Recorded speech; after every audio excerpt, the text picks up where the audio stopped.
life, get a real job.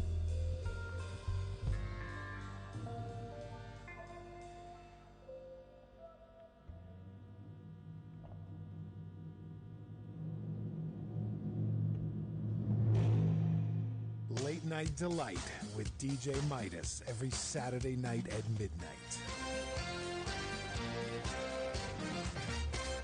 It's the morning show. The morning show with Peter White. We always have an edge. So don't forget to check out the morning show every weekday, 7 to 9 a.m. Starring Peter White. Well, no starring Peter White or anything like that.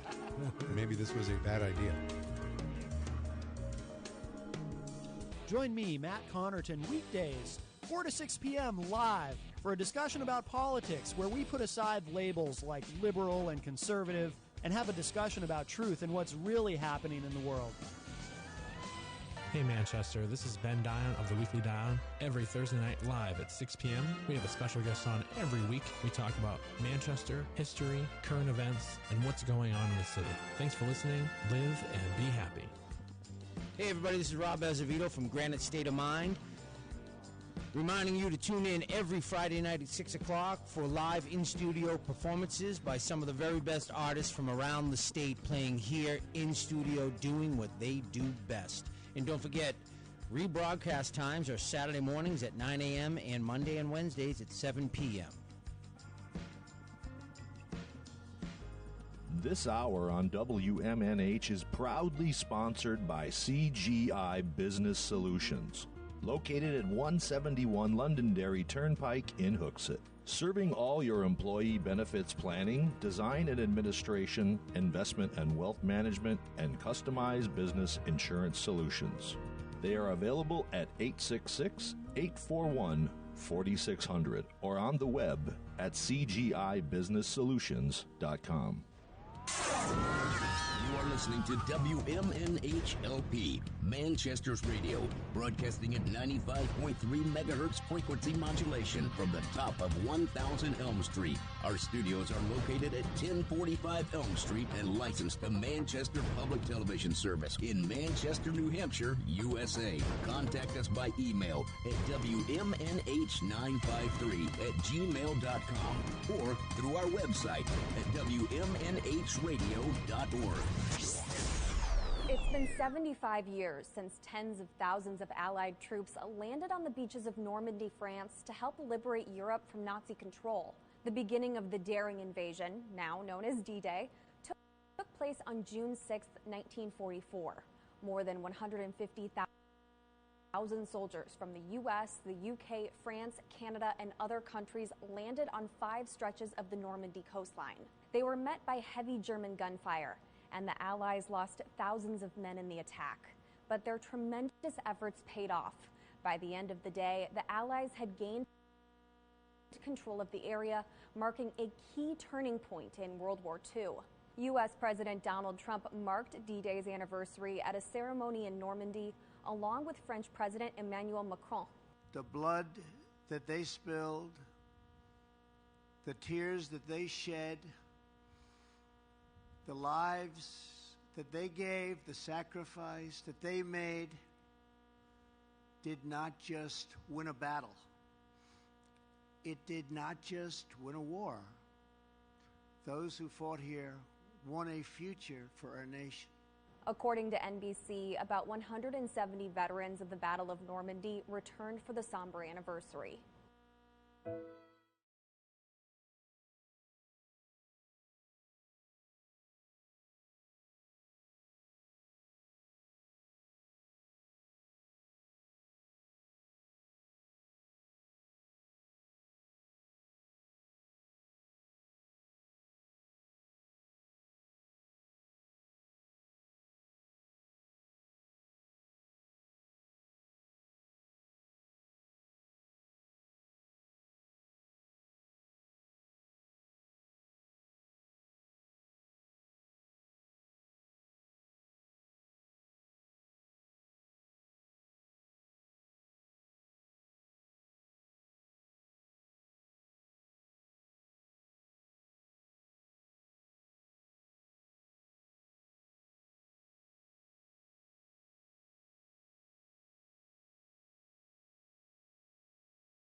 everybody. Welcome. It's that time again.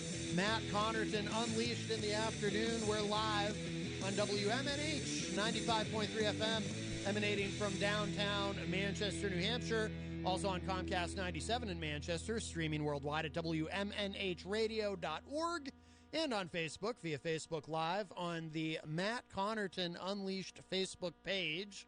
And today is Thursday, June 6th. Oh, we've already got a captive audience on Facebook, I see. And joining us here in the studio, a very special guest. Many of you will already be familiar with him because he does host a show here at WMNH, although that's not the main thing we're going to discuss today, although we'll probably talk about that a little bit. But the great Rob Azevedo is here. Hello. Is it weird being on the couch? No, actually, I like being on the couch. It's nice to be the person being interviewed every once in a while. There you I get go. to sit back. And I'm going to hold up the book here for people watching on Facebook so you can see it. So this is Rob's book. I read this last night, most of it last night, and I finished it this morning. Notes from the Last Breath Farm, a music junkie's quest to be heard. So here it is. And I really love the book, Rob. Thank you.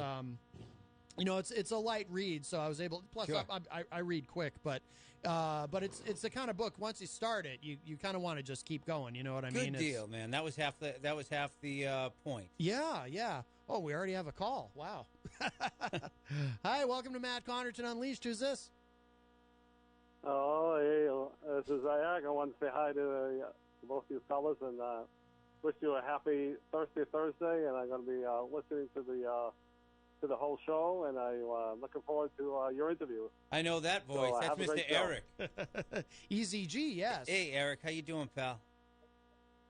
Good. That was a great show the other day at the Bookery. Even though I wasn't feeling the best, I came out and saw your show, and you had all the musicians in there, and I think that Jasmine girl is going to be Jasmine playing Man? at the Pride Festival coming up at the 15th.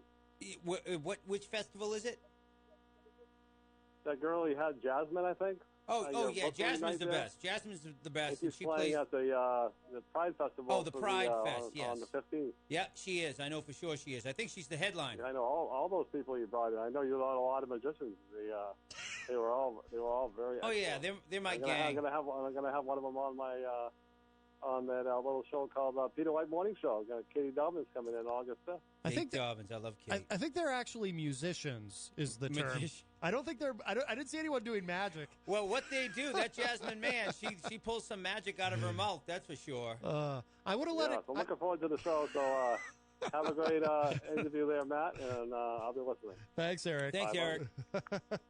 I would have let it go if he'd only said it once, but he said it twice. He said magicians. Pete would have been all over that. Pete would have been chewing on him for that. I know. We've been giving Eric a very hard time lately. But the phone line is open, so if anyone has a question or a comment or anything at all for Rob while he's here, 603-250-6007 is the number to call. 603-250-6007. Or you can always chime in the Facebook live chat as well. I see Fred Bonegan there. Hi, Fred. Fred sent me that song to play to open with. Joshua Howard is in there. Rhonda, Christian Collins, Ricky Huber, Dr. Jeff Cassell, Bob Burrell. So we got a full house, which is wonderful. But yeah, that was a great event at the Bookery. And have you been doing others as well? Have you been making the rounds? I've done one up at New England College in Concord. We did the one at the Bookery, which was outstanding. It's such a great store. Yeah. And great support down there. And the mayor showed up out of nowhere, which was cool. And by the end of the night, I know you had to leave. You had things to do, but the mayor was crying at the end of the night. Was she? Oh, yeah, man. Full tears. Oh, wow. Yeah. I loved it. Oh, wow. So mission accomplished. And then tomorrow night, I'll be doing another reading down in Exeter at the Word Barn at 7 o'clock with two other poets. So that's a pretty big thing. Yeah, the Word Barn's some real heavy hitters head down there. So I was very thankful to be asked to go down there. Yeah, no, that's fantastic. Yeah, I heard, and I did hear, by the way, your interview with the interview Peter White did with you, and I thought that was great. Oh, thanks, Pete's awesome. And absolutely, and I got to tell you, so reading this, I mean, some of it was hard for me only in the sense that I really could relate to a lot of what you have gone through The stuff about, you're talking about your childhood a lot in this, and I myself, like growing up, I was very much an introvert, and I was just terrified of everybody. Okay. And I could really kind of relate to a lot of that insecurity and that feeling of not fitting in. And well, I did my best to fit in. I think I ran the middle ground. I was your typical kid that was fitting in, but not fitting in, but mostly terrified on the inside. Constantly had a stomach ache, man. You know what I mean? In my house, my mother and my father didn't have the best relationship. If you looked at it from the outside, we lived in a big brick colonial. We lived adjacent to a golf course. Father did well, but the inside of the house was could be an inferno of emotion in there. Yeah. So you kind of just had to duck and cover and kind of hopscotch around whether my mom was in a good mood, whether my father was ready to, blast off with holy hell. Yeah. And you talk in here about what your mom used to say to you. Yeah. Yep. And what is it that she would say? My mother would say to me all the time, who do you think you are? Right. And the only acceptable answer was, nobody, Mom, nobody. And she would reassure me, and she'd say, you're damn right, you're nobody, and don't you ever forget it. Yeah. And it always stuck with me, and I never liked it. I remembered it as my teens. I remembered it into my 20s. You know what I mean? And it wasn't that I needed to be somebody, like a number one. I just needed to be something more than a nobody. Right. So I think that's sort of what has motivated me to be heard. Like I talk about a quest to be heard, to be a writer.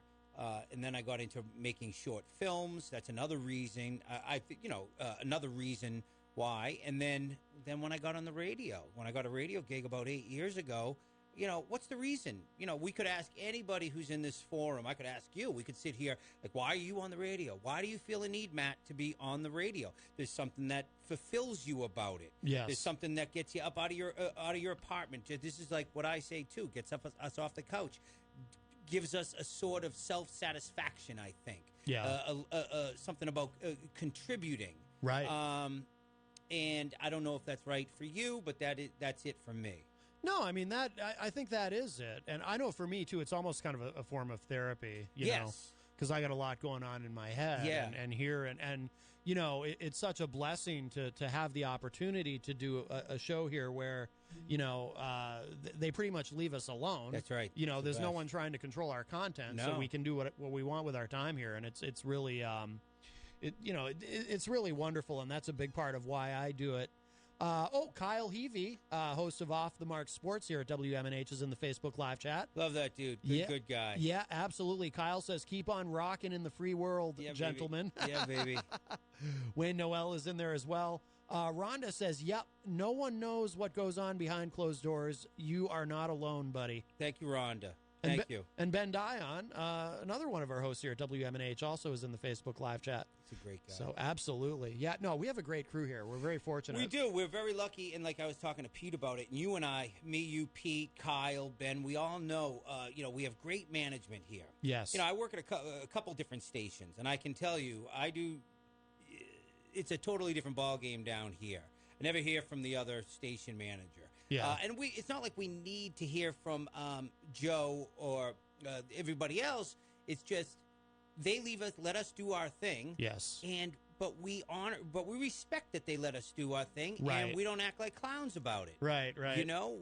We're trying, like I said to Pete, I said, when I listen to Pete in the morning, which I do every day, and I listen to you in the afternoon and stuff like that, we approach things as if we're making Howard Stern money, right? Right. Yeah. And it's not about the money. It's about creating something that's going to entertain the listeners, inform the listeners, and if we get lucky, influence the listeners. You know? Yeah, no, that's a great way of putting it. So we should talk about Granite State of Mind a little bit, too, because that's, of course, Fridays at 6 p.m. here. Yeah.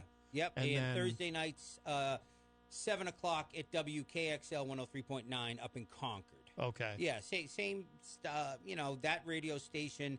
It goes up into the lakes and up 89, and then obviously here we spread out down 101, down 93, out towards, the Bedford area and all that. And it wasn't always on KXL, right? It wasn't always on. It started out 8 years ago on WNHN 94.7 FM, another even smaller radio station. And I got I was down my basement one night, and I get these things in my head in the basement, which is easy to do when I'm down there. And I just said, I think I want to try to be on the radio. And I went and pitched the station manager there, and he gave me a 3-week tryout, and he said, sure, I'll give you 3 shows to do. Yeah. And me and my good buddy Dave Cummings, who back then I had a co-host for about a year, and it's been 8 years later. Yeah. You know what I mean? So I love it. I still love it. Yeah.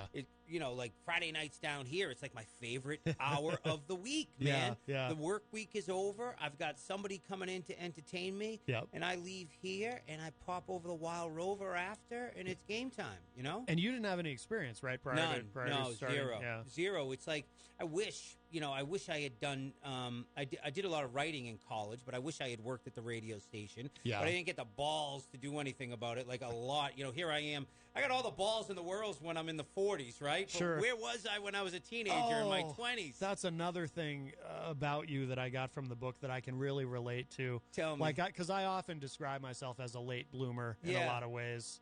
Yeah. And I kind of, I don't think you ever used that phrase and that term I would in never the book. call myself a late bloomer. What I was a petrified, I don't know, a thorny, petrified. Yeah. I was, on the outside, I was like either too cool for school to do something like that. Right. But in truth, I was just a terrified little prick that just didn't have the balls to do it. Right. When I see my kids, I have a daughter that's at Central High School. I have a son who's up at Hillside heading to Central next year. And all the things that I've seen them do, from be in band, be in orchestra, try out for this, I didn't do that stuff.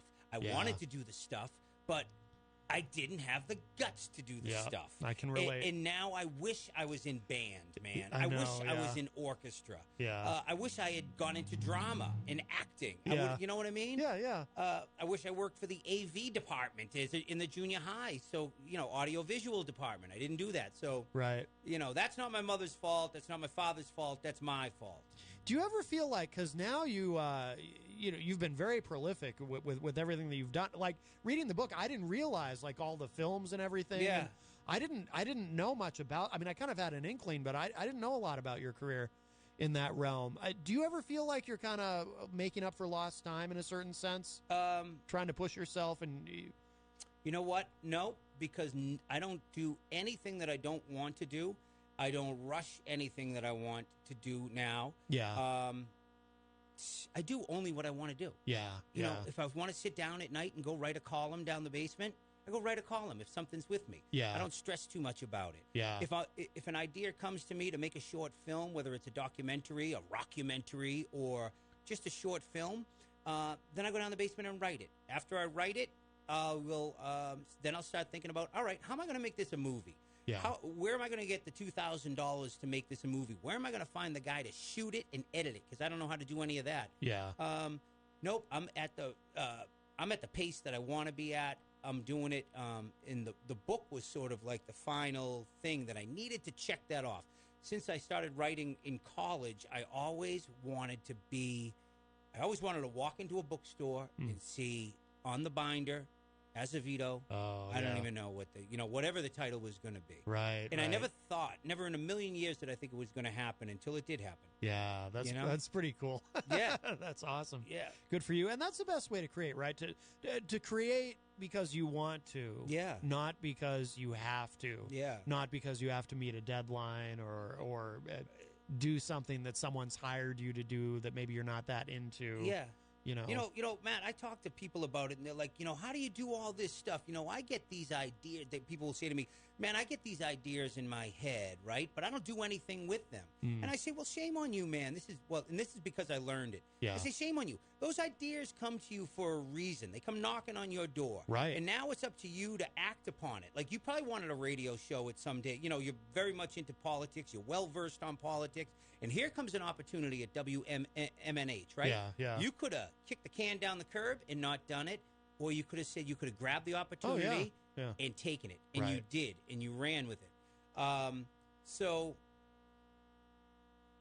not making up for lost time. And so people say to me, oh, I wish I did this, I wish I did that. How do you do it? You just do it. Right. And I hate the word journey. I can't stand. I wanted to ask you about that because I heard you say that during your conversation with Peter. Yeah, but you never really explained. I'm not a big fan of the word journey. I think it's overused. I can't stand when if I see on Facebook or somebody writes oh, you've been on such a journey. I just think it's such an easy word. Is it too zen? Is it too? No, it's too flat. It's almost too suburban. Yeah. It's almost too suburban. Yeah. It's not a journey, because so people will say to me, you're on this journey, and I'm like, you could be on the same quest as I am. I mean, and there is no time limit. There's no deadline. There's not a bell that's going to go off and say, oh, you're fulfilled now, or you've done it. You know what I mean, Matt? Yeah, there isn't the what you get out of it, the satisfaction that you get out of doing anything, whether it's in the arts or radio or physical activity, is your quest, and it's the actuality of doing it. Right. That's where you get your satisfaction. That's where you. Yeah. And stop me if I'm talking too much, but if I'm in the basement and I'm writing a column, right? I love to take a shower after, because all I'm doing, I get such satisfaction. I get to go upstairs and I'll be like, all right, I'll edit this tomorrow morning, and then I sit in the shower and I feel good. Yeah. I feel fulfilled. I feel like I accomplished something. That's awesome. Yeah. Did you shower a lot after the column that you wrote in college? Spanking it. People will have to read the book to know exactly what. You can. I don't know how much you want to say about it, but it was a tongue in cheek. Back in the early '90s, before there was websites like barstool.com. Where all I was writing that sort of column. Yeah. I would have fit in right in with the Barstools. You know what I mean? And a lot of it that I wrote, whether it was about sex or whether it was about masturbation or, drug use and stuff like that, I cringed when I went back and read the articles when I was researching and writing for the book. I cringed at what I wrote. It was a very popular column, popular to the point where, there was an edit. People couldn't stand it. Adults couldn't stand it. Students loved it. The president of the college had me in, and he said, "You got to stop doing this." And I was just like, really not in the mood to hear it. And it's I got the legal right to do it. And I'm thinking, God, later I say I'm such an a-hole. And then an editor up in Lincoln ran portions of it, trying to chastise me. Yes. What happened to her, man? She lost so much business. The people went crazy. How dare you reprint this stuff? Right.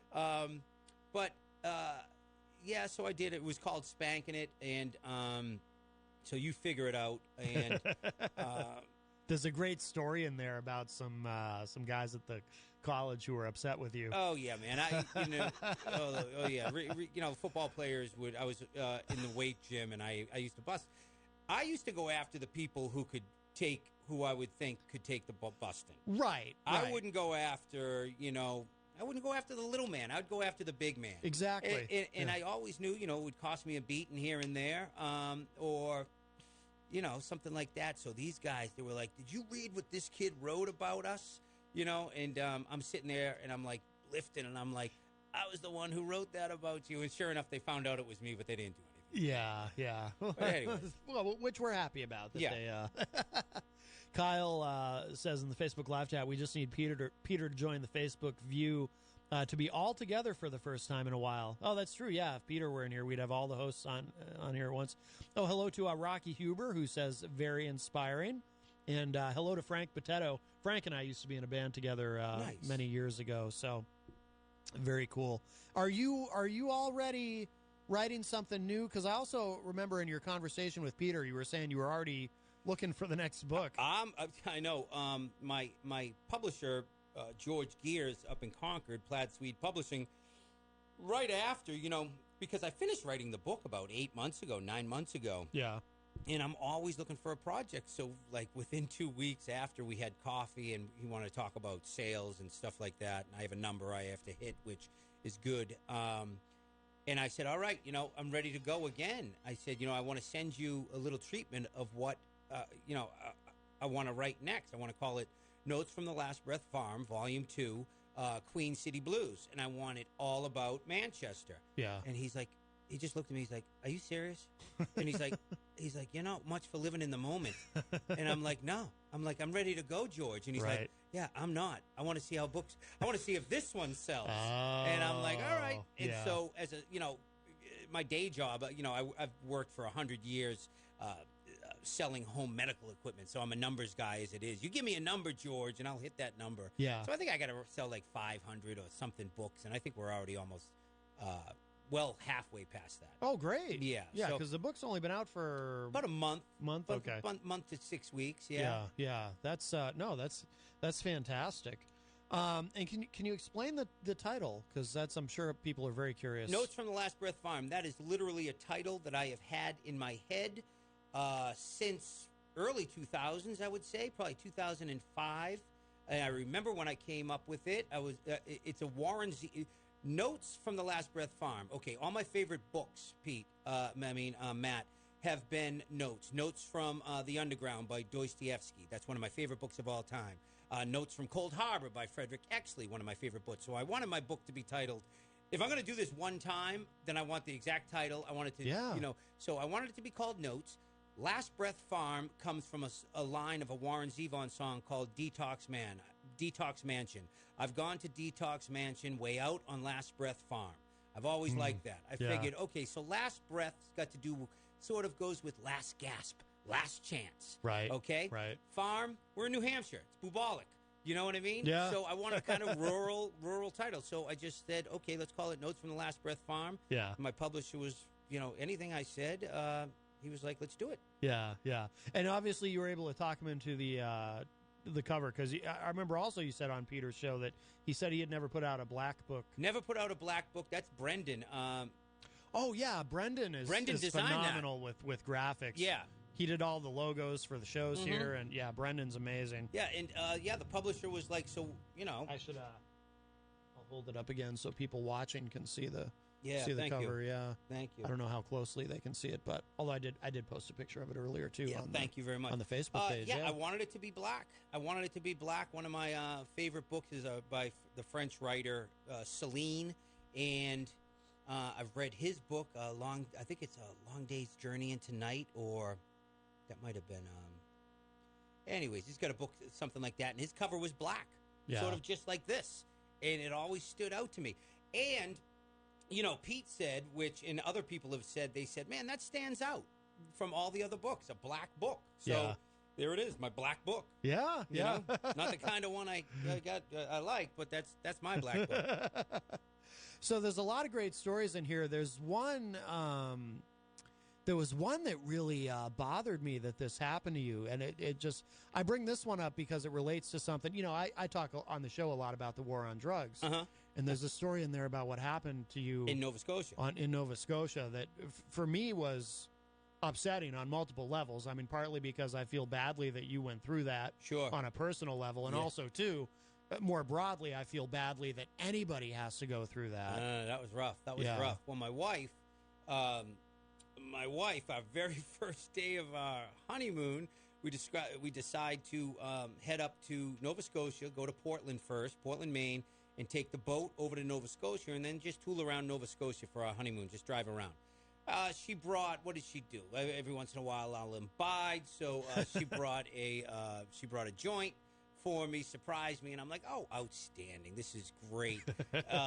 So the night before, I think I ripped into it a little bit on the boat, and then I tucked it away, and we're getting off the boat in Yarmouth, Nova Scotia, and we see the Border Patrol go into cars, left, but they pointed to me and they went right, and they pointed me right over to a building, just randomly. Yeah, just me and my wife. And then we get there and they're like, we're gonna go through your car, random search, and they found some stems, they found some seeds in there. So they're like, okay, this is what we're doing. They take us both in the office. A couple female Border Patrols take my wife, strip her naked. If you believe that. Now, me, I didn't care about getting naked. You know what I mean? Yeah. Wasn't the first time I'd been arrested either. So I felt horribly that she's in that situation. Okay. Yeah. Ultimately, they let us go. Yeah. But we both got strip searched. And she's a pretty mellow lady without having to imbibe, believe it or not. And I'm like shaking. I leave and I'm shaking all the way to like around the coast, heading to our hotel. And I'm like, she falls fast asleep. But yeah, we got strip searched, the whole car stripped. But they never found the rest of that joint, man. Right, The joint was down in a corner pocket of something. And I see them reaching in there.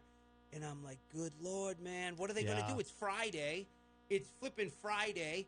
If they dare lock us up for this, we're going to be there Friday, Saturday, Sunday. Yeah. And then I'm not going to, then Mondays, maybe you go to a court for a joint. I don't know how it works in Canada. Yeah. But they let us go. And this was, quite a few years ago, too. This was in the year 2000. So, So however it worked then, nearly 2 decades ago, is you probably would have been in more trouble than you would be now. Yeah, very much so. Certainly. Actually, they went full legal, didn't they, Canada? I don't know. I think they did. So all I know is now that New Hampshire hasn't somehow. So in a way, I mean, it's like on the one hand, this was obviously a terrible experience, but at the same time, it could have been much, much worse. It could have been worse, and I got a great story out of it. Right. That's true. That's true. I thought that was one of the most compelling things in the book. Really? Thank you. Yeah, but again, too, for me, I mean, everyone's going to get something different out of it. For me, it was it surrounds an issue that I care a lot about. So. Drug enforcement? Yeah, I'm so against the war on drugs, and I call it the government's war against the American people, or in this case, maybe the Canadians' war against the American people. Sure. But the other thing, too, I wanted to mention is because you talk a lot about Hunter S. Thompson. Yeah. And I'm not as familiar with him as it sounds like Peter is. But I just, do you remember the show? This is one of those odd memories. No one remembers this except me, but maybe you'll remember it. Do you remember the show Friday Night Videos? No. You don't? Okay. On MTV? No, it was on NBC. You're a few years older than I am, but we're basically the same generation. So it would have been on, like in the 80s. Mm-hmm. It was on NBC on Friday nights. It was called Friday Night Videos, and they would have a couple of celebrity hosts every Friday night, and they would introduce the videos. The show was kind of pointless because MTV existed, but for some reason NBC did this. There was an episode of Friday Night Videos. I'll never forget it as long as I live. It was Hunter S. Thompson. Really? And Keith Richards. Oh, yeah. I know that interview. You do? Oh, I know the interview. Yeah. I think it was from Friday Night Videos. And it's just so funny because I just remember as a kid watching it, and it kind of seemed like they were in on the joke. Because clearly the joke was, it was very difficult to understand either one of them. Oh, that's no joke. That neither. Okay, so I know the video. You do? Okay. I don't think there's a piece of footage of Hunter Thompson that I haven't seen. Oh, okay. Number one. So I know that. Keith went out to Woody Creek, Owl Farm, where in Colorado. And it was like. The meeting of the two mad scientists. One guy's a writer, both, heavy alcoholics, both big into drug use. Right. No, neither one of them could talk. And Hunter Thompson, he was even worse. He was just mumbled through the whole thing. And maybe it was just funny to me because I was a kid. I remember watching it and thinking it was funny because I couldn't understand what either of them were saying, but they understood each other. Yeah. They clearly understood each other, even though I couldn't. So it was like, it was just very, very funny to me. Oh, yeah. Well, that's like if you could get back in the day, if you could get Hunter Thompson and Keith Richards in the same room, that's a party. Yeah. You know what I mean? That is a party. Absolutely. But I got big into Hunter Thompson when I worked at the school newspaper in Plymouth. I went to Plymouth State. Yep. And I was made, a de facto editor of the arts and entertainment section. So I would get these books sent to me. It was great. So one day I pick up a book. I used to have to write these little reviews, and it's this book of interviews with a woman doing a book. Ex-girlfriend of Hunter Thompson's did a book on him. Oh, wow. He was still alive, and I was like, I don't know. I was captivated by it. And then I read Fear and Loathing in Las Vegas, and I was like, my God, I didn't even know people were allowed to write like this. Yeah. And so that's pretty much when I really got into writing. Oh, wow. Okay. Rocky Huber says, LOL, he looks like the usual suspect in Canada. Jenny says, what was the hardest part to write? I would say the very first lines, because once I wrote those lines, who do you think you are? Nobody, Mom, nobody. You're damn right you're nobody, and don't you ever forget it. I knew once I wrote those that the book had started, and I knew I was in cruise control after that. Yeah. Because I had it. I just knew that was a great opening. Mm-hmm. I had my hook. But then you have to write about your mom the way I did, and it was hard. It was. I had to be honest. I had to be honest with the reader. I had to be honest with myself. Yeah. I don't want to give. My mother had some very tough traits. She was a fiery, hardcore Irish woman who could flip on a dime. She could be loving one minute and then just, tear me down to shreds the next minute. So I was always on eggshells around her. And I had to be honest, and I had to write about it. I have a big family, and I had to think about what the ramifications would be.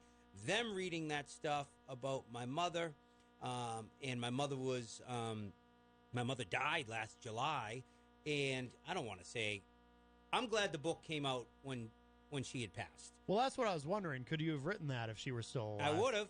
You would have. I would have. Yeah, we would have had a sit down chat, and I probably would have broke her heart. But in the book, if you read the book, you got to keep reading. Yeah. Because in the beginning, she kicked my ass as a kid. But like Louis, the cab driver, he just called me and him. He periodically calls me, if you know Louis. Louis Applebaum. Applebaum. So he just called me around 3:30 just to shoot the breeze, and he was like, "Your mother loved you. If she think about Robbie. If she didn't say that stuff to you, where would you have been?"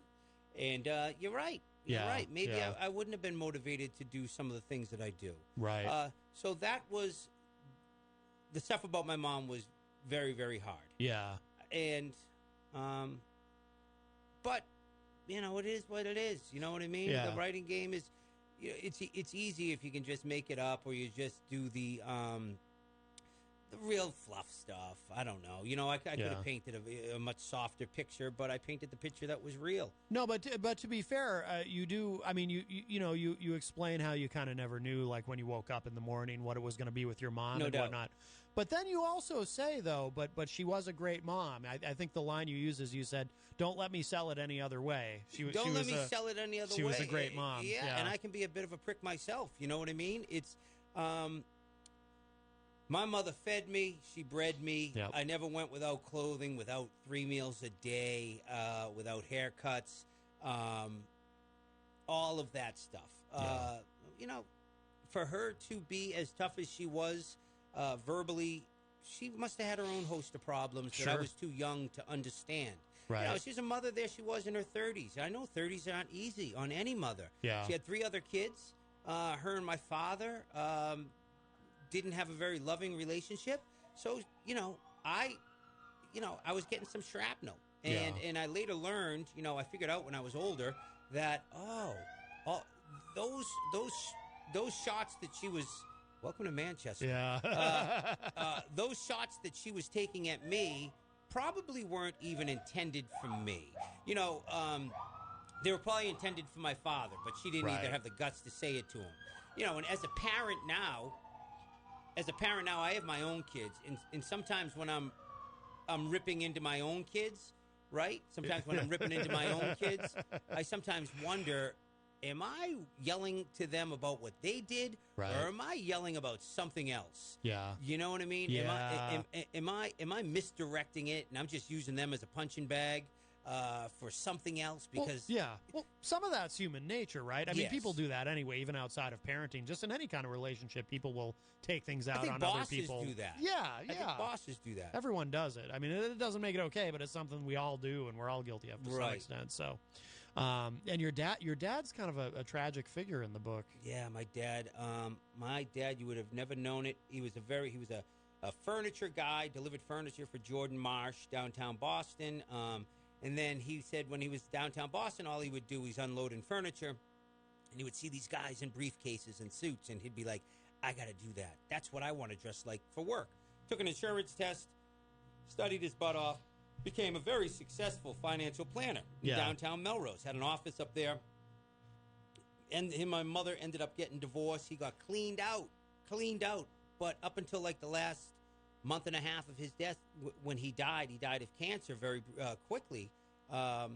When my brother and my two sisters, we went to find out, okay, what's he got? He was $45,000 in credit card debt, and he didn't have a penny to his name. Yeah. This was a guy that was probably pulling six figures for 20 years. Yeah. And you just never know. But he had too much pride to let us on. He put a little bit of money away as an inheritance and stuff like that. But we had no idea that he was plumb broke at 70 years old. Yeah. And it broke my heart, man. Yeah. I still haven't touched his inheritance money. I have it still. He's been dead for maybe 10 years, and I still have that $15,000 sitting in an account somewhere. Yeah. I don't know why. I just haven't touched it. Well, you said in the book too, like you still have his number in your phone. His number's right on my cell phone. Yeah. Yeah, I still can't delete that. And me and my father he was a tough guy too. He was a hothead too. But for some reason, me and him got along pretty well. Yeah. I understood. I understood him. I understand. I think he had a tough childhood. Yeah. He had a tough mother. He had a brother who died, an older brother that died very young in high school or something like that. And his mother used to make him, when he was a young kid, carry his lunchbox in the same way that his brother did and wear his collar up the way that his brother did. And she would see him walking down the street going to school in East Cambridge, and she would yell down, "Bobby, put your collar up like Al did. Put your lunchbox in your hand like Albert did." Wow. Yeah, man. No kidding. Yeah, a lot of mental mojo going on in the Azevedo household. Yeah. We're all a little touched. Yeah. Well, Rob, I know you have to go soon. I appreciate it, Matt, so much for having me on. Oh, I'm so happy that you were able to come in. And is there anything you want us to know that we didn't talk about? Well, that Notes from the Last Breath Farm, the book, it's available down at the Bookery, and it's on Amazon.com, or you can go to New Hampshire NHBooksellers.com. And if anybody's kicking around down on the Seacoast tomorrow, 7 o'clock, I'll be reading from the book at the Word Barn in Exeter at 7 o'clock with a couple other poets. Very nice. Yeah, man. So very nice. But thank you so much for having me on. Absolutely. And it's great to be a co-host with you and all the other cats. Yeah, absolutely, Rob. And before you go, I got to get you to autograph that. I promised Jenny. But all right, so I'm going to play something. We'll let you get out of here. I'm going to play a little something for D-Day here. This is the Star Spangled Banner as performed by Kiss, my favorite band. Here we go.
There you go, a little something for D-Day. 75th anniversary today. A little bit of Kiss from Alive 3, which came out in 1993, their third official live album. Hello to Melissa Brown Liebring in the Facebook live chat. Michael Albert says, good afternoon. Play Hendrix's version. Well, maybe I'll play Hendrix's version later. Can't play it right now. I just played Kiss's version. Kiss is my favorite band, so any excuse I can find to play Kiss, I will take it. But that was wonderful. Thank you again to Rob Azevedo for coming in. Very much enjoyed this book, Notes from the Last Breath Farm. I'll hold it up again for the camera. A Music Junkie's Quest to be Heard. A great book. And it's a light read. So, if you're thinking about, if you've already got your summer reading list sort of planned out, you definitely have room for this. It's great.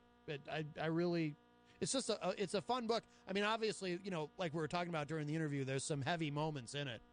So, but it's a fun read, and I learned a lot. I mean, there's a lot about Rob. If we'd had a little more time, we could have maybe gotten into some of his other things he's done journalistically and whatnot. There's so much that I didn't know about him.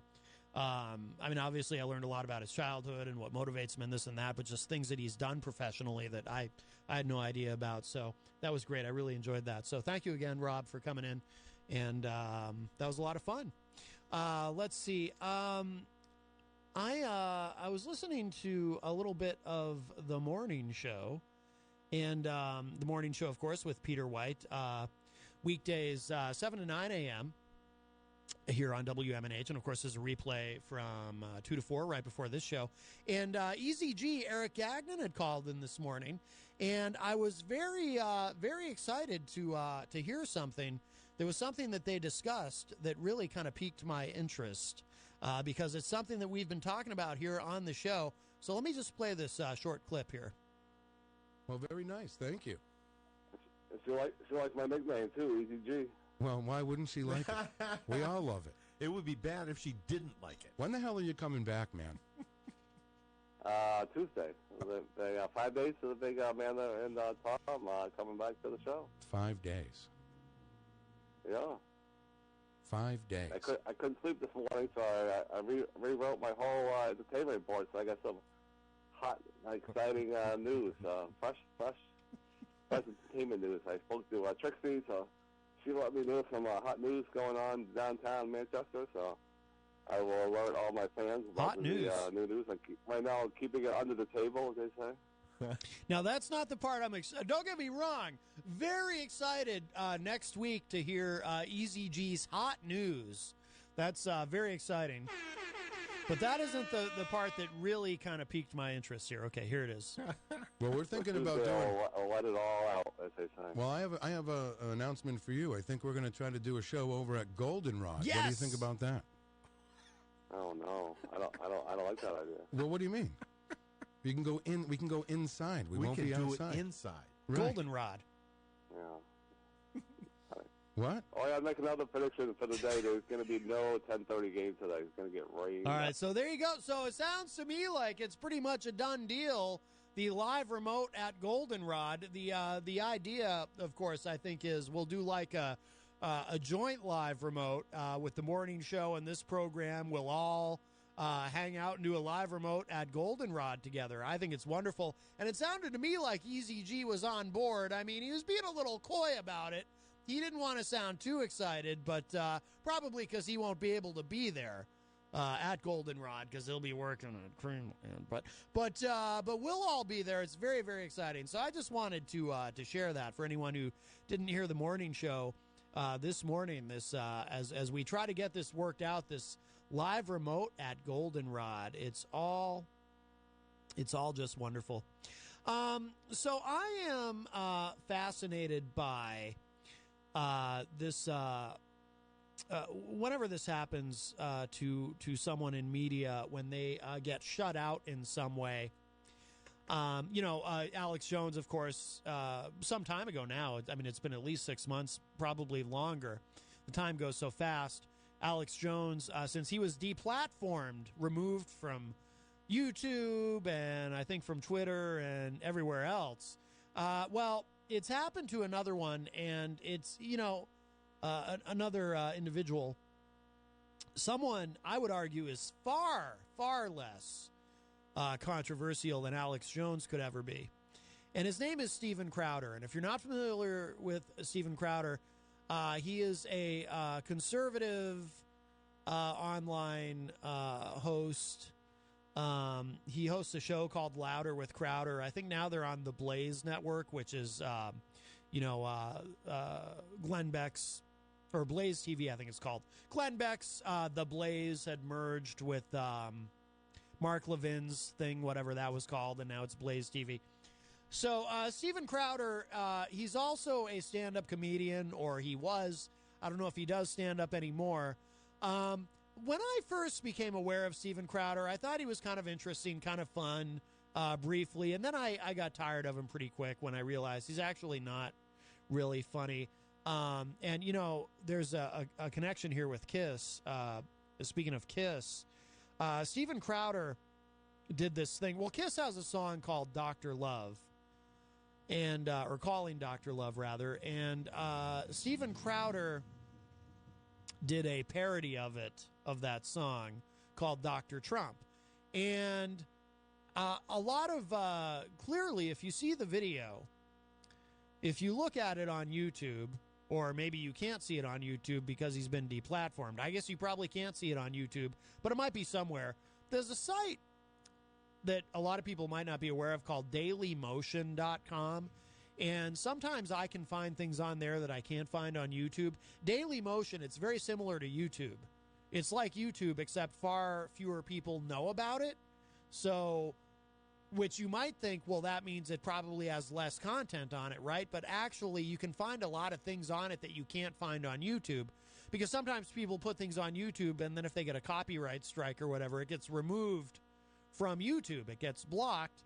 But Dailymotion, because a lot less people know about it, you can find things on there that, you know, no one's bothered to block. So, so you might be able to find it on there. So Steven Crowder did this thing, Dr. Trump, and he and the other guys and this band that are pretending to play, they all dressed up in Kiss makeup and everything.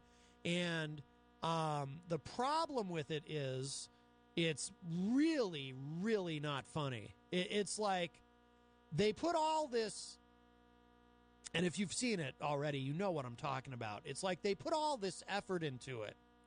I mean, they really did put a lot of effort into it with the makeup and the costumes and everything, but they didn't bother to write lyrics that are actually funny. So, anyway, Steven Crowder has apparently been deplatformed. And I haven't had a chance to look at this yet, but people are starting to wonder, because I think Steven Crowder is fairly innocuous.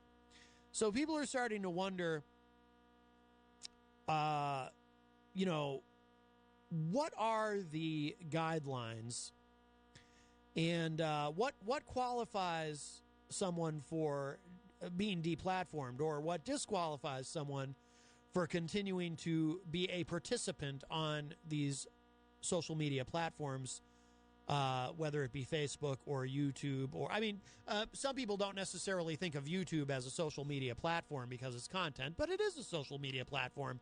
I mean, you know, you can share things out from YouTube onto Facebook. You can, you know, you can comment.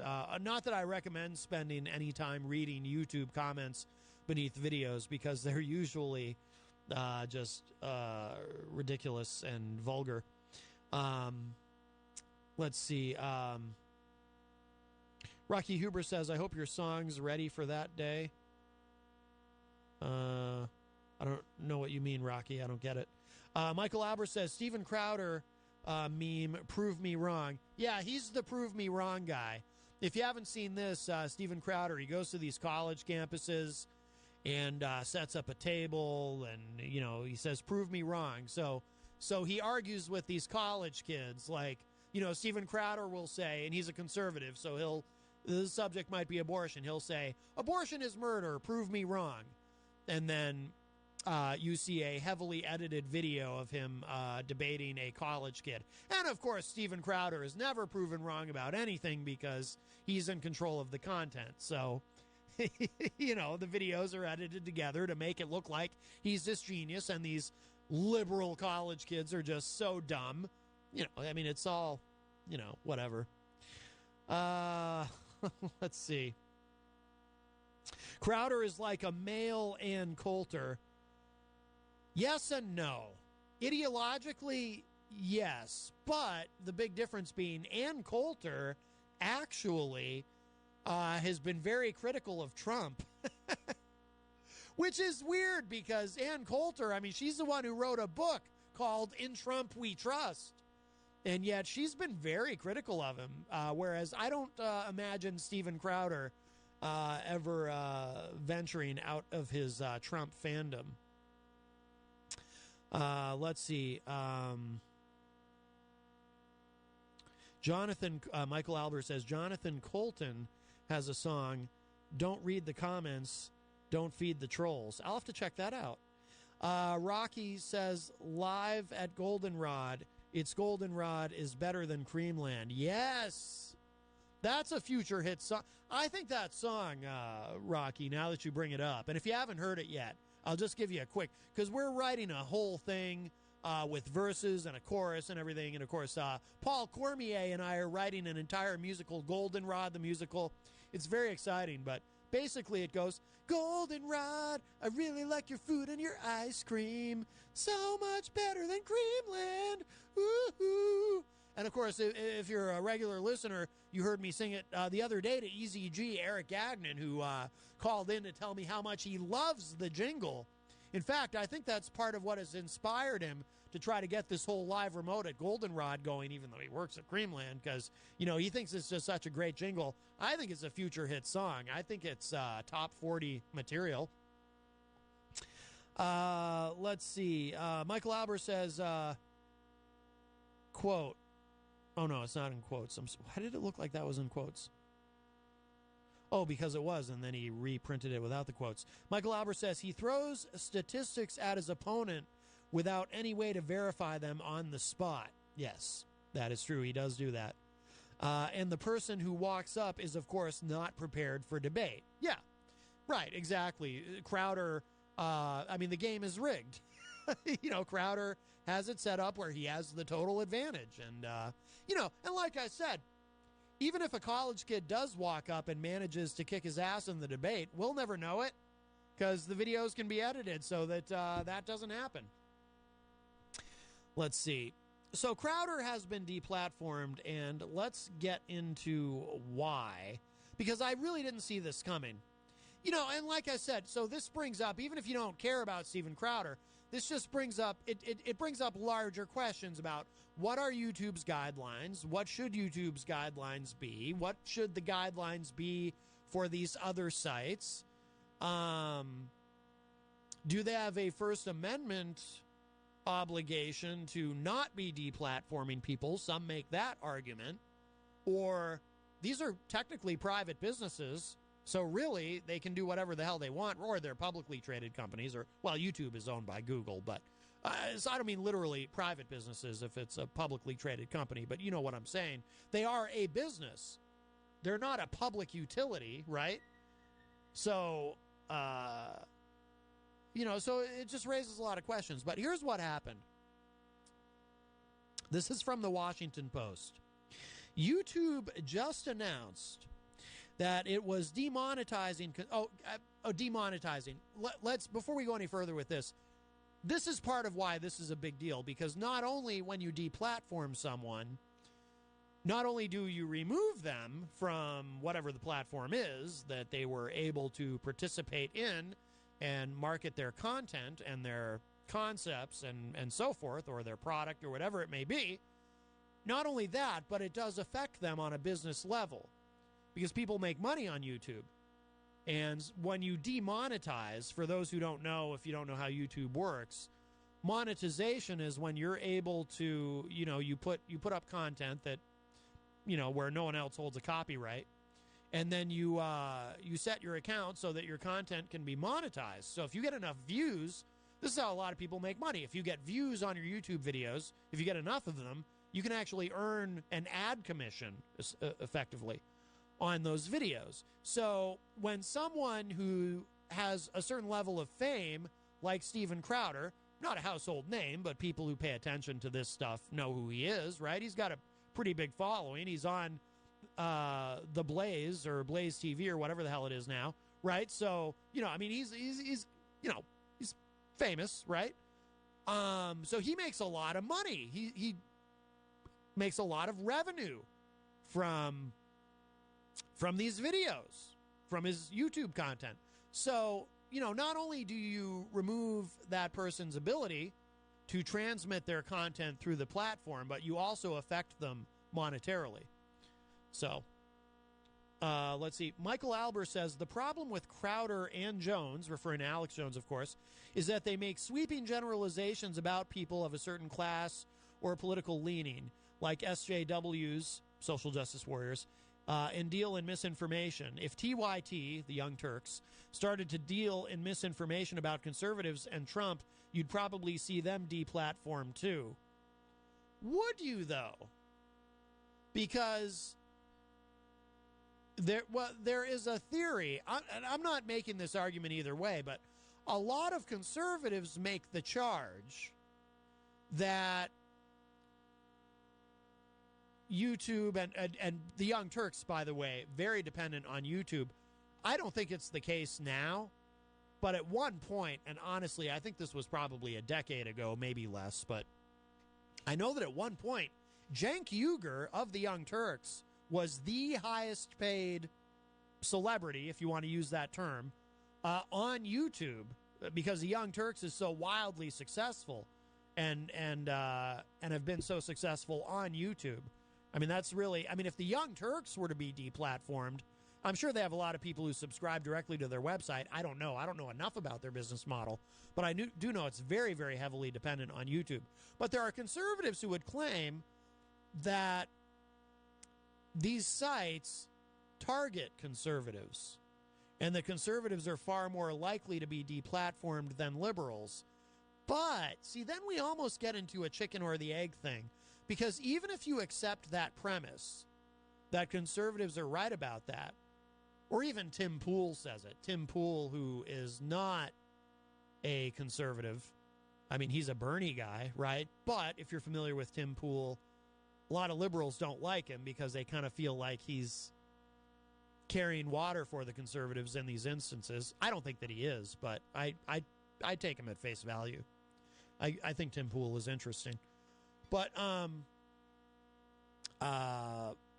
Michael Albert, I'm sure, is familiar with Tim Pool. He seems like he's pretty dialed in with this stuff.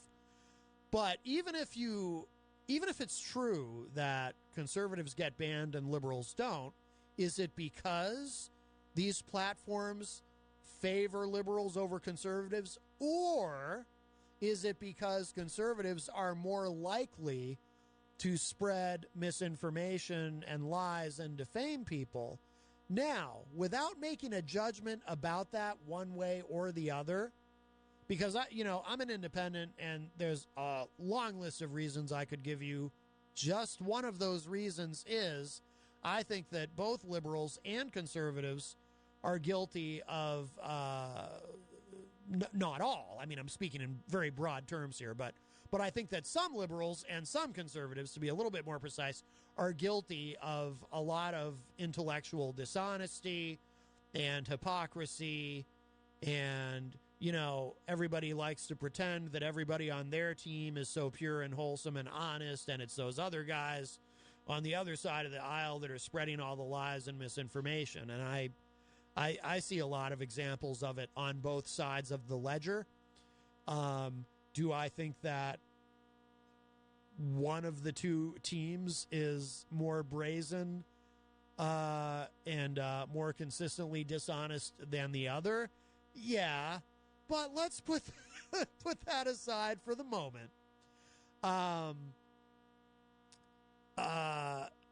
Well, actually, I guess we can't put it aside, because with this next observation, there's no way to keep that on the side. So let me say this.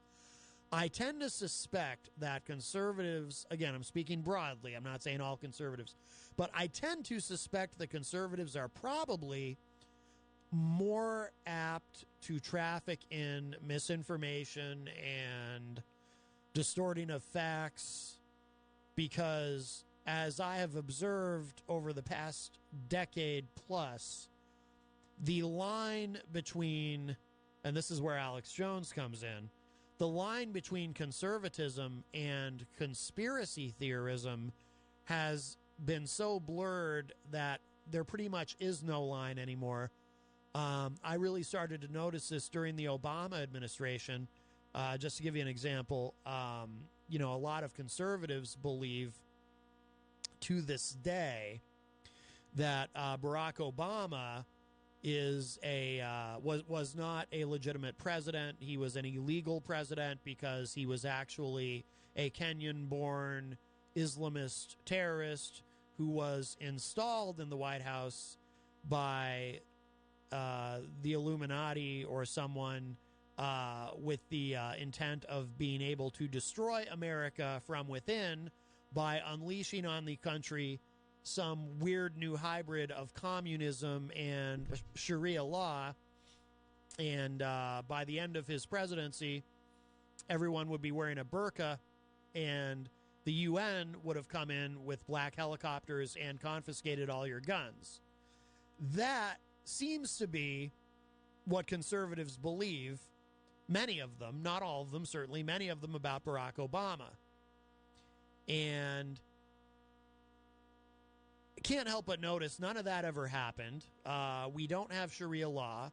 The UN didn't come in and confiscate our guns. There's a lot of things that these people really worried about with Barack Obama that never came to pass. It's why Obama scared them so much than every other liberal Democrat.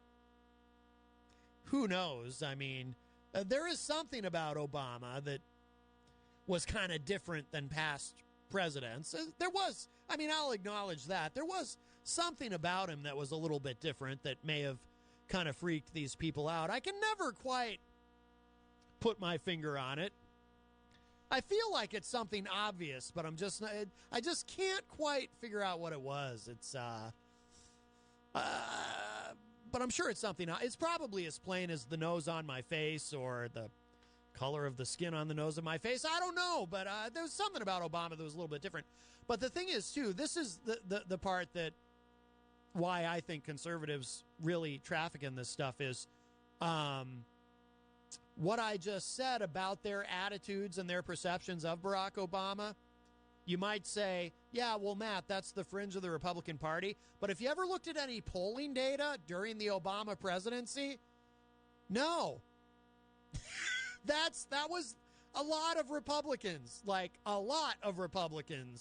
believed that Barack Obama was a Kenyan-born Islamist terrorist. I mean, that was kind of a mainstream idea among conservatives.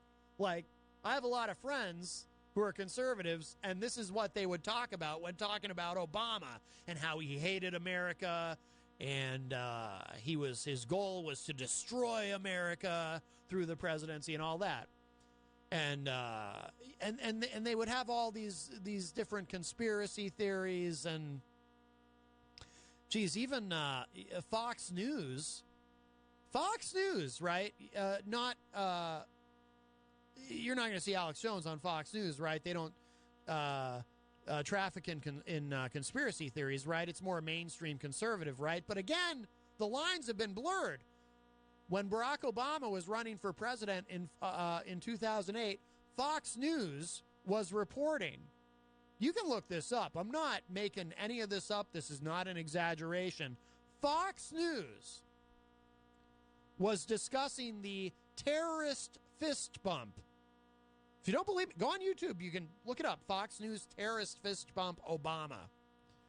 Where at a campaign rally in 2008, Michelle Obama was introducing Barack Obama to the crowd. And, she was doing the introduction. And then as Barack Obama went up to speak, he and his wife fist bumped. And next thing you know, on Fox News, these people are speculating, and this wasn't even on Fox and Friends, where you would expect this kind of thing, right? These people are speculating on a cable news station, a quote-unquote mainstream cable news station, that was actually a quote-unquote terrorist fist bump. They're fist bumping because they're excited that they're going to get to destroy America soon. On Fox News.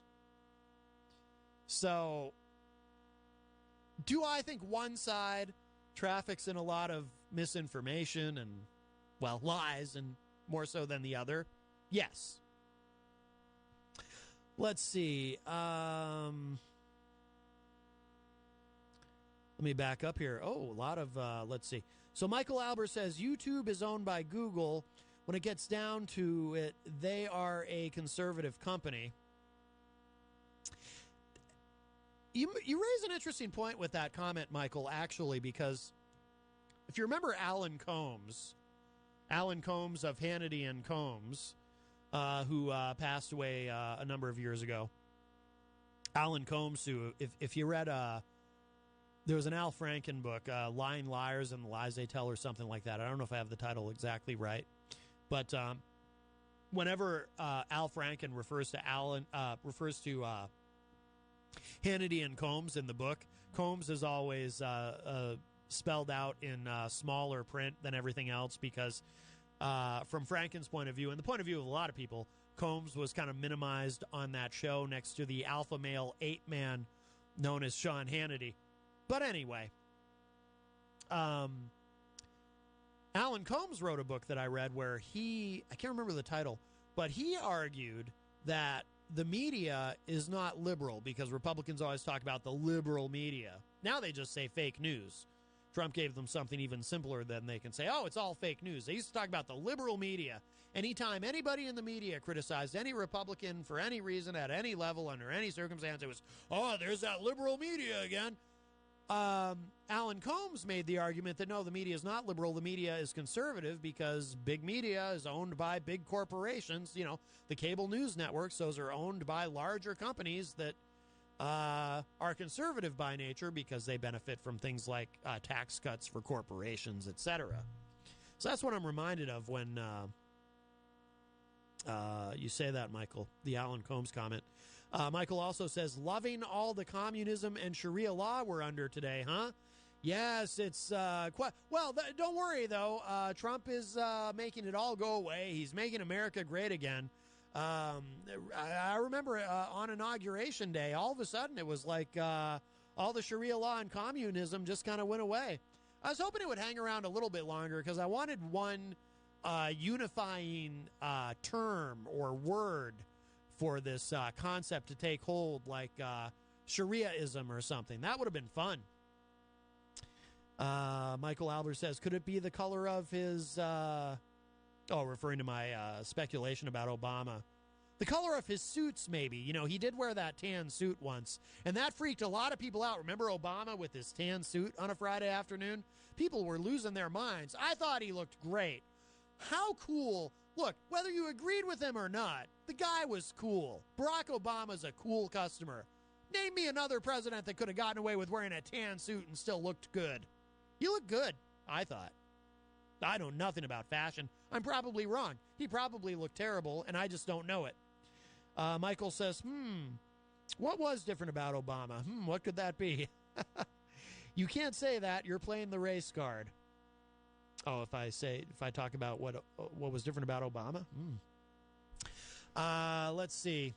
So I want to keep going with this Steven Crowder thing, even though we're well past the top of the hour. So if you're just joining us, you're listening to Matt Connarton Unleashed. We are live on WMNH 95.3 FM in downtown Manchester, New Hampshire. A hot, sticky downtown. It's very, very humid today. Of course, we're also on Comcast 97 if you're in Manchester. We're streaming worldwide at WMNHradio.org. And we're on Facebook via Facebook Live on the Matt Connarton Unleashed Facebook page. 603-250-6007 is the number to call. 603-250-6007. Would love to hear from you, your thoughts on any of this. And, of course, you can always opine and interact via the Facebook Live chat as well. Let's see. So, getting back to the Steven Crowder thing, I know I keep derailing myself, and now I'm looking for the... this was from the Washington Post. So YouTube just announced it was demonetizing conservative commentator Steven Crowder's YouTube stream for breaching the terms of its partner program. Tarleton Gillespie is an adjunct associate professor in the Department of Communication at Cornell University and the author of an important recent book called Custodians of the Internet, on how firms like YouTube moderate comment.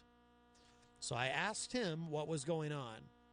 So the author of this article, Henry Farrell, interviewed Tarleton Gillespie about this. So Farrell asks, ordinary understandings of language would suggest that calling someone a lispy queer is homophobic harassment. Why did YouTube seem to disagree? So that's what Steven Crowder called someone. Now, very difficult to defend that because that's obviously something you don't say in 2019.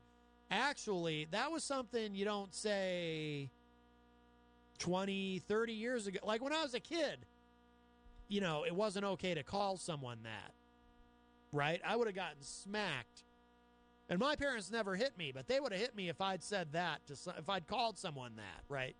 You don't do that. All right, so Gillespie said, it's difficult to guess what the conversation sounds like inside YouTube. On its face, I find Crowder's videos homophobic, and Carlos Meza, who is on the receiving end of these slurs, thinks so too. Crowder certainly does not, but of course it doesn't matter what I think, and in some ways it doesn't matter what Meza or Crowder thinks either. Currently, it's YouTube who gets to decide which videos to remove and which to keep up. Its right to make this decision itself on our behalf is protected by U.S. law and has become the norm for social media. Platforms set guidelines for what speech and behavior they allow on their site and reserve the right to remove content or suspend users who violate those guidelines. That said, YouTube's decisions are not without consequence. And this is where it gets tricky. Okay, so that said, YouTube's decisions are not without consequence. The user base is increasingly frustrated with how YouTube polices the site, or fails to. Some feel it too often overlooks harassment like this, even boosting its visibility through its recommendation algorithms. Others say YouTube is silencing speech that should be protected, especially conservative perspectives like Crowder's. Still, others think it's unclear about what the rules are and inconsistent in how they're applied. In the face of this frustration, YouTube and other platforms like it fall back on making broad categorical decisions. Not are these particular slurs wrong or cruel, but are they, quote, harassment under the company's terms? Are they hate speech? Are they bullying and abuse? In the absence of justice, it opts for consistency. Now, let me stop there and just say, this is where I have a lot of sympathy for anyone who has to try to make these decisions and enforce these policies. Because we get into a lot of subjective ideas and concepts here. It's really difficult, I think, for YouTube or anyone else to establish consistent policies against hate speech or bullying or slurs or this or that when everybody kind of has their own ideas of what counts as hate speech or bullying or there's all kinds of stuff now. There's this dead naming that I just learned about recently. We're never all going to be in 100% agreement about what counts and what doesn't. So that is very tricky. And the social justice warriors and the PC police, I've talked about this a lot on the show. They're always moving the goalposts, the guardrails, whatever weird analogy you want to use. And they get to do that. I'm not talking about YouTube and Facebook and everything. I'm just talking more broadly about social justice warriors on Twitter and whatnot. They get to change the rules and apply them arbitrarily, however they see fit. when they decide they want to take someone down. And there is very little, there's very little, often in many cases, very little regard for things like context and intention and circumstance and so forth. So I have some sympathy for these platforms in terms of how difficult it must be to have a consistent policy that is applied with consistency. And I tend to have some sympathy for content creators who fall into this crevasse, if you will, because not everyone's going to agree on what is hate speech or bullying, etc. Having said all that, Steven Crowder should have known calling someone a lispy queer definitely ain't gonna fly. Like I said, that wouldn't have been okay 30 years ago to say that to someone. It certainly is not okay in 2019. I mean, I know we're in, political correctness is at a new height, and everyone's extra sensitive now, but he should know better. Hello to Matt DaCosta, who joins us in the Facebook live chat. Hi, Matt. All right, so Tarleton goes on to say in this piece, of course, it can't achieve consistency either, again, referring to YouTube. What would it even mean to be consistent across thousands of videos saying slightly different things in different ways, in different contexts? So it tends to fall back on standard familiar notions, and homophobic slurs still don't carry the cultural weight of racial ones. True, I guess. Getting closer, I think, but not long ago it was acceptable to call someone a homophobic slur, as Crowder does in the T-shirt he's wearing in some of the offending videos. And I'm not sure what's on that shirt that he's referring to, and have it pass as a joke, maybe in poor taste, but not harassment or hate. YouTube here has failed to appreciate the cultural shift in how we think about homophobia. So then Farrell asks, why have YouTube and other platforms found themselves in the situation of having to moderate the speech of their users? And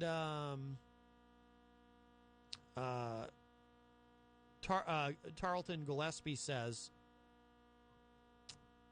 well, we can say they brought it on themselves. Platforms wish they could be the open web done right, that they help us all join in, say what we want, find entertainment and community, and they get some ad dollars in the process. What they quickly found was that building a community requires dealing with social tensions, that providing people a way to be heard means they will use that tool to their own ends, whether noble or cruel. On the other hand, what's the alternative? It's easy to criticize platform moderation by condemning intervention of any kind. But a site with no rules whatsoever quickly fills with spam, porn, brutality, and contraband. Hosting and delivering information means, inevitably, making choices about how and why to do so. Though the design itself and the policies through the design itself and the policies imposed. It's only a question of what the rules should be, but how they are enforced, and, I think this is important, who should make them. So then Farrell says, after announcing that it would not remove Crowder's videos, YouTube then announced that his channel would be demonetized until he could, quote, address the issues with his channel. What does that mean? So just to be clear, because, wow, I'm hearing even more sirens. When Rob was here, I heard a ton. I'm hearing way more sirens than usual today during my show. I wonder if the entire city is a burst in flame. I certainly hope not. Jeez.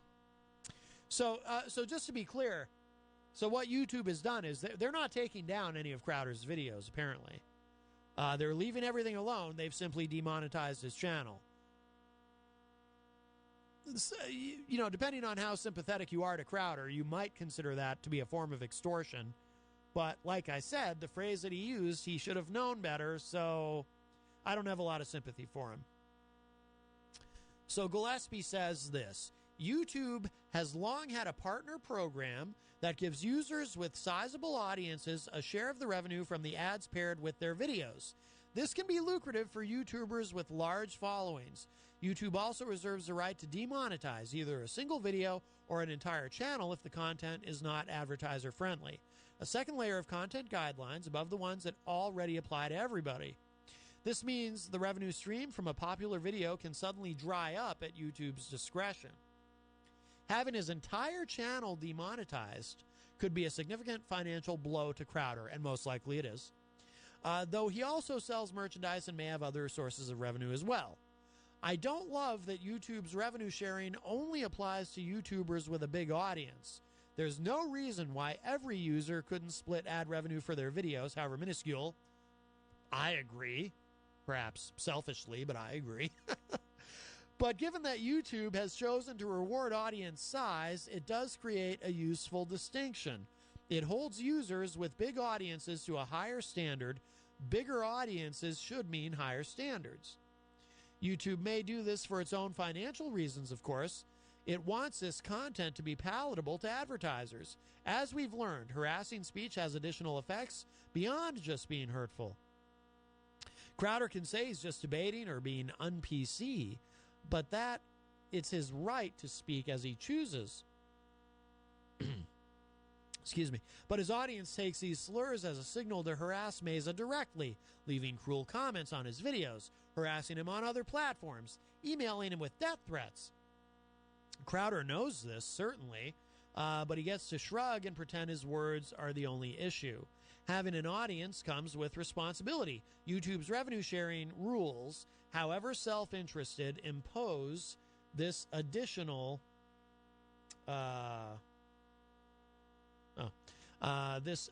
responsibility almost by accident. So yes, YouTube absolutely does treat its stars differently. It's possible that in a single policy decision like this one, star power counts for something, although YouTube said it didn't. But I think it's more about how YouTube is built, particularly around its distribution of money where star power matters. So something that occurs to me as we're going through this is not new in some ways, and here's what I mean. So in one sense, you know, we're in this new world of digital content. And like I said before, this is how a lot of people make money. They generate a lot of revenue from being on YouTube and putting their content out there. But there's an underlying principle that is consistent with how things have always been. If you are putting content out into the world, even pre-internet, if you're doing a radio show, if you have a television show, if you write a column for a newspaper, etc., there is accountability, right? So if you offend a sponsor, or, you do something that generates an FCC complaint or whatever, in traditional broadcast media or in a newspaper column or a magazine article, or maybe at a live show if you're a touring artist of some type, there can be consequences for that. So that's not a new thing. We're just now seeing it play out in this new media. But there's always been consequences for, you do that, you take that risk, right? So a guy like Steven Crowder, he does what he does. Like, I don't know what the offensive T-shirt that he's been wearing is or says, right? I can guess. But he's trying to, see, there is a method to that, right? You try to generate controversy. Eric Bischoff wrote a book, EZG, if he's listening, he knows what I'm referring to, called Controversy Creates Cash. So creating controversy is a great way to build a buzz for whatever it is that you're putting out there, whatever your media product is, right? You create controversy, that helps to build an audience. I mean, anybody who, Howard Stern, of course, a great example.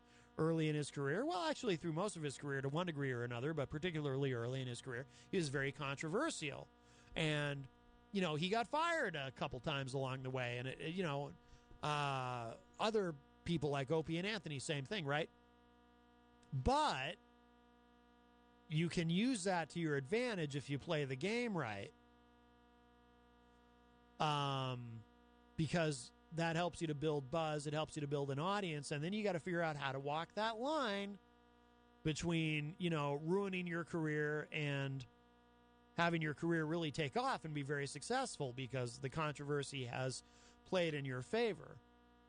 So you see people playing that same game now in the new media. You if you're controversial enough, like Milo Yiannopoulos comes to mind. If you're someone who's very controversial, that can help you build an immense following. But if you go too far, it's always a matter of trying to figure out how far is too far so that you end up actually sabotaging yourself instead of continuing to build this amazing following. So that's always a question. Let's see. There's a little bit more here. So Farrell asks, how much do political considerations, for example, YouTube's relative sensitivities to criticism from liberals and criticism from conservatives, how much does that play a role? And Gillespie says, there's certainly been an effort by the right to challenge the content moderation efforts of YouTube and other social media platforms. And again, that goes back to what I was talking about before. People on the right will often say, well, no, they're friendly to liberals, just not friendly to conservatives. Charges of bias against conservatives, based usually on a handful of examples and very little analysis, have even reached Congress and the Trump administration, which last week set up a site for lodging complaints of social media censorship. And progressives are making noise about regulating big tech for derelictions of public duty. By the way, that's really scary that the left... See, I'm very, very nervous about the government getting directly involved in this. I would prefer to leave this in the court of the free market. So, I again, this is one of the reasons I'm an independent, because both the right and the left managed to screw things up. Okay, so then he goes on to say, Crowder is now lodging the same complaints about conservative bias. It's a clever tactic. It's hard to imagine how the risk of looking biased wouldn't creep into YouTube's decision-making process. But I think it's a categorical error to always focus on individual bias without looking at the big picture. Sure, YouTube's content moderation team may hesitate about a decision that could look biased. And as I'm reading this, hello to Jenny, who just popped back up in the Facebook live chat. As I'm reading this and going through it, again, I'm reminded of Tim Pool was on the Joe Rogan Experience with the guy, I forget his name now, the guy who founded and owns Twitter, and an attorney who works at Twitter, who I guess is fairly well known. She has a big, I was going to say she has a big social media presence, but of course she works for Twitter. And they were discussing this and kind of going through some examples. Tim Pool, again, a liberal, he's a Bernie guy, right? But he feels that there are examples of where Twitter has been inconsistent in policing their platform and has targeted specifically conservatives. Let's see. Gillespie also says, but the bigger issue is, how can a platform make fair decisions on a landscape of language that is itself political, politicized, and shifting? Conservatives have spent the last few years suggesting that social media companies are liberal and biased, but they've spent the last few decades waging a protracted battle about political correctness, liberal bias in the news, campus speech, and identity politics, painting all those concerned about rising hate and harassment as snowflakes hurt by mere words. These tactics have pushed the U.S. political landscape about speech. So it's not just that YouTube has to decide whether this conservative blowhard is harassing or merely criticizing a liberal commentator at a progressive media site. It has to decide what even counts as harassment in the shifting sands of partisan language politics. Right, absolutely. I think that's a great way that he sums it up. And it's like I was talking about earlier. Oh, hello to Chris Rose, who joins us. And it's like I was talking about earlier. The shifting sands, that he's referring to, it's not just that in a broad sense you have these shifting sands of what is or is not political, what is or is not offensive, rather, or harassing, or homophobic, or racist, etc. But yes, the sands continue to shift in a broader context, but also sometimes it is entirely situational. If social justice warriors on Twitter, for example, want to target someone specific and take them down, they can do it. And again, the context never matters. The circumstances don't matter. The intent of whatever someone said doesn't matter. If they want to take someone down, they will, and they target them. And for conservatives to complain about that, well, they do have a point. They do have a point there.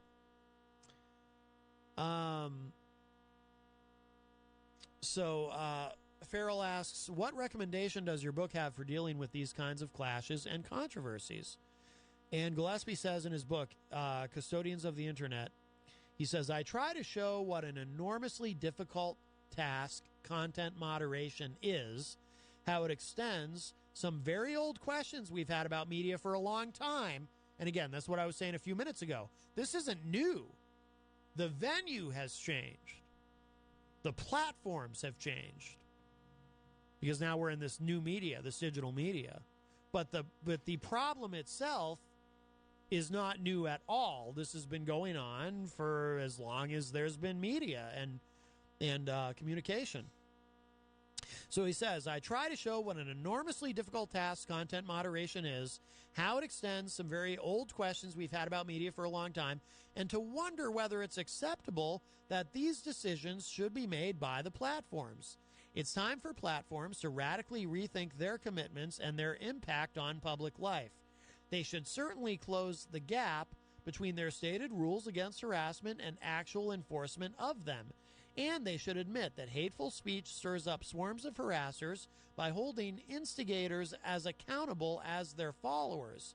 But they should also admit that all content moderation decisions are political and should not be exclusively in their hands.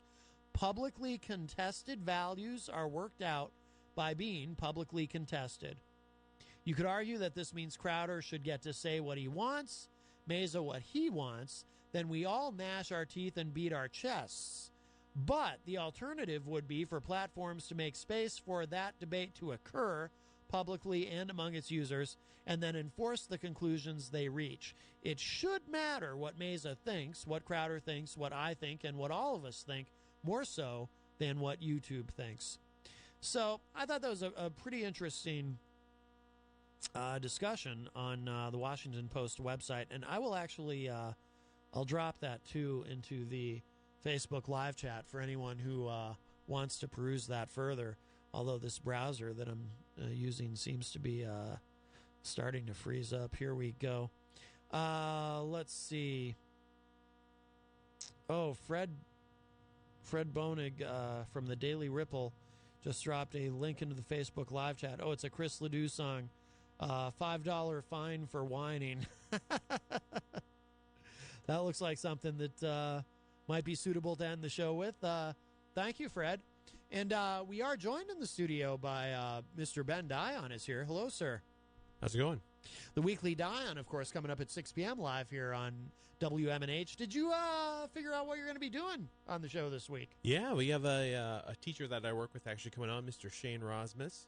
Okay. And he has a band that we had on the show a couple months ago. So we'll be talking about the end of the school year and different things going on in the school district. And, yeah, he's excited to come on. He's a big fan of the show. He has a band? Yes, the Fighting Fifth. Oh. I feel like, no, I was going to say, I feel like I might have heard of them. Well, what's the band? Like what, is it just a rock band? Or? Yeah, they're mostly rock, yeah. Mm. Yep. All right. Yeah, you had Rob on, right? Rob Azevedo a while ago? Yeah. Yep. Yeah, I had him on today. I read his I read his book last night. Actually, I should hold this up one more time for the camera here. Notes from the Last Breath Farm, a music junkie's quest to be heard by the great Rob Azevedo. And no, it was a really interesting conversation. You've read this, I assume. I have not read it yet. Actually, my dad just got it. My aunt read it. Now he's going to read it, and then I'll read it. Oh, okay. Very good. Yeah. I really, I could really identify with a lot of what Rob talks about in here, you know, growing up and you know, trying to kind of find his way or find his voice is really what it is, you know. And a lot of what he said in there really kind of hit home with me. I've heard some good things about it so far, and I'm looking forward to reading it. And then I think we'll probably have Rob back on to talk about the book a little bit more, talk about some of the columns he's written on Manchester Ink Link. He just wrote one the other day, I think it was yesterday, about a true story that happened to him, I think over the weekend, and kind of talks about homelessness in the city. Oh, okay. Yeah. Very good. Very good. Easy G, Eric Gagnon called in earlier. Has he been calling your show? He calls in every so often, you know. Yeah. We only try to have people that call in for talk about goldenrods, but right, yes. No, I think he might have called in last week. Yeah. Well, I think he called Darryl. Darryl Dion is here as well, rather, and I'll ask him this because were you there this morning when Easy G called into the morning show? Did I hear your voice in there? I was here. You were here, yeah. So I played a little bit of that earlier, Easy G's call. It sounds like, and hopefully I'm not misreading the situation, it sounds like it's pretty much a done deal that we're going to all do a big live remote at Goldenrod, thanks to Easy G. Well, I want to tell you, that would be so disturbing if we actually did that to Easy G. He would totally freak. Well, that's true. He won't be able to be there because he'll be working at Creamland, I'm sure. Totally flipping out. But I'm grateful for his help. Have you heard the song? The jingle? I have not heard it yet. No, you guys haven't heard the... No. I came up with a jingle for Goldenrod. Bring it on, man. I'm going to try to sell it to... Well, I'm not going to try to sell it to them. I'm just going to give it to them out of my my own benevolence. The generosity of your own heart. Yes, I just want to share my creativity with Goldenrod because they're such a great place. So it kind of goes like this. Goldenrod, I really like your food and your ice cream. So much better than Creamland. Woohoo! What do you guys think? I mean, that's a winner, right? That's what you play over the intercom before they call your number. Yes. That's exactly what they play. Oh, yeah. That's a great idea. That's awesome. Yeah, that's a great idea. I mean, Creamland they played the older style music. I think so. I know. Yeah. I haven't been there in so long. I think you're right. Just because Goldenrod's so much better. I haven't been in a couple years. Yeah, right. I mean, why would you? Why? But, so I'm really excited. And Paul Cormier and I are writing a musical. It's Goldenrod the Musical.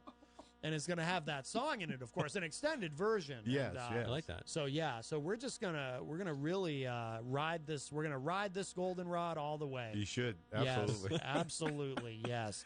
I got to tell you, it was so fantastic interviewing that Muggsy this morning. Oh yes, that was so cool. I got to tell you, you've had him on the show, right? Yeah, on your show. Yeah. Muggsy from Australia. He's very aggressive about. In a good way, but he's very aggressive about securing these interview opportunities in the U.S. I am the admin on a whole bunch of Facebook pages with different sites and radio shows. Oh, cool. And Muggsy has contacted every damn one of them. Really, I'll bet. Yes. Oh, it was great. It was absolutely fantastic. The interview went well. It was really good. It was really, really good. Yes. No, I enjoyed it, and I didn't know that you were a big Tupac fan. You know what? I always respected his work. Yeah. And he spoke from the heart. Yes. And which you got to give it up for that. Where there's so much commercialism, and guys just tagging along, doing what they think is their own thing, but they're ripping off. And this guy was legit. Listen to your dad with the contemporary lingo. I'm actually impressed he even knows who Tupac is. He said he was legit, and he said you got to give it up for that. Wow. If he should have just said too legit to quit. He should have. I mean, might as well. I'm going to start asking, instead of asking you, I'm going to start asking your dad, like, what do the young people say now? I got to give it to him with music because he does know music well. Yeah.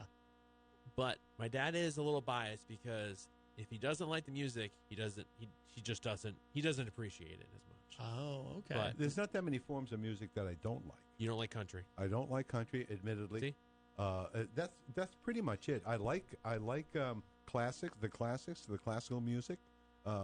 Somewhat some opera is okay, but I've definitely never been a country western guy. Yeah. I understand. So, did you like Biggie, or are you just more you're loyal to Tupac? Pretty loyal to Tupac. Yeah. You West Coast over there. What was the name of the record label? Death Row. Death Row Records. Yeah. Wow. Isn't Suge Knight in prison too? I think he is. Yeah. What kind of a term is he facing anyway? Or is he doing? I don't know at this point because he was I think out. It's decent amount. He was out for a while. Right. He's a big dude too. Yes. He's definitely hurt some people. Yes. Definitely. Absolutely. I definitely have a theory though. I definitely think that Tupac and Biggie are still alive. I think they're actually hanging out together because they were friends. I actually watched that movie Notorious once. Oh, did you? It's a really good movie, actually. Notorious B.I.G., right? Yeah. It's a I really may good have movie. seen that as well. And they have they have actors that play both characters, and they were friendly before this whole conflict that happened between them. Right. Was it typically East Coast, West Coast, right? Right. But they were friendly before. They had common friends.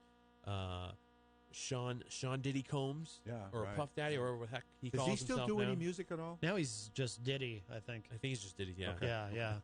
Yeah. I don't know. I don't know if he does music. I know he does a lot of fashion stuff. He's definitely big into fashion. Yeah. I'm not sure. I don't know what else he does. His music was okay. I think he was more of the hype producer, like building up the reputation of people. I don't think I wasn't a big fan of his music. Oh, we have a call. We'll grab this really quick. Hi, welcome to Matt Connarton Unleashed. Who's this? Hey, this is EZG, and I have to EZG. say this again, boy. That the jingle really stinks. Well, you didn't like it, Easy? You're jealous. You just need to hear it one more time. It at all. But all right. Hey, before you go off the air there and bring on the next show, I said it on her Facebook page, but I'll say it on live TV. And the radio. Happy anniversary there, Ben. To me? Yeah, happy anniversary month. Oh yeah, you're. It's the month, man. Yes, everything's the month. It's not the day; it's the month. Yes, almost 1 year. It'll be June 24th. Oh, happy anniversary month! Thank you. Yeah, that's right. EZG gave me a card any actually. Big plans? No, we're going away for a night. In the end of June. Nothing too crazy, but yeah, little celebration. But yeah, I'm glad you're EZG. He remembers the greatest things, and he gave me a card before we got married. That's so sweet. That's great. sweet. Wow. That's sweet. That's really sweet. And none of it sounds even the slightest bit stalkerish. He's got a heart of gold, man. He's got a heart of gold. Yes. I try. Yes. All right, well, I'll be looking forward to hearing your lovely show. All right. Bye, EZG. Bye, Easy. He's so quick to hang up too. I know. I can't believe he doesn't like the jingle. He just needs to hear it one more time. One more time. Goldenrod, I really like your food and your ice cream. So much better than Creamland. Better than Creamland. Better than Creamland. Better than Creamland. Better than Creamland. I like this version even better. Do you? Yeah, I put a little extra into that. Absolutely. Yeah. All right, well, we will start to wrap up because the weekly Dion is coming up next. Oh, just real quick, Rocky Huber wants to know, do you like MC Hammer? You know, MC Hammer and I had some beef. No. If you remember. Not an MC Hammer guy. We was beefing. Really? Oh, yeah. Over what? I don't even remember. Something to do with his mama. Okay. All right, so we got to go. The weekly Dion is coming up next at 6 p.m. Darryl, always wonderful to see you. Yeah, good seeing you too, Matt. Ben had to run out. He's probably conversing with the guest you guys have coming up. He is. I thought Peter White was going to pop in on my show. He came in and he put something down, and then I thought he was going to. Did you happen to run into him in the building? No, the only person we saw downstairs was Glenn Willett. Oh, the People's Mayor, yes. Yeah. All right, so we're going to get out of here. I'm going to play this song that Fred sent me, $5 Fine for Whining by Chris Ledoux. Oh, here's some country and western for you, Darryl. Thank you very much. And I'll talk at y'all a little bit later. Bye, everybody. Musical styles, rock and roll feel, country feel, more of a western feel. It's fun to just kind of blend all that stuff together. But if you listen lyrically, it all pertains to things that I feel that all just go hand in hand. We got a $5 fine for wine.